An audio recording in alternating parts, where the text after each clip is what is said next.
Hey, so if you want to turn simple ideas into cinematic storytelling clips using AI, you can actually do it pretty easily with Dola AI. In this video, I'll show you the full process step by step. Alright, first, go to Dola AI and sign into your account. If you're new, just create one using your email. Yeah, it's quick. Once you're in, look for the story mode or video generator tool.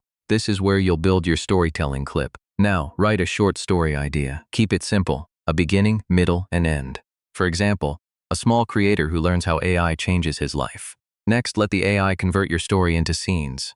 It will automatically break it into visual storytelling segments.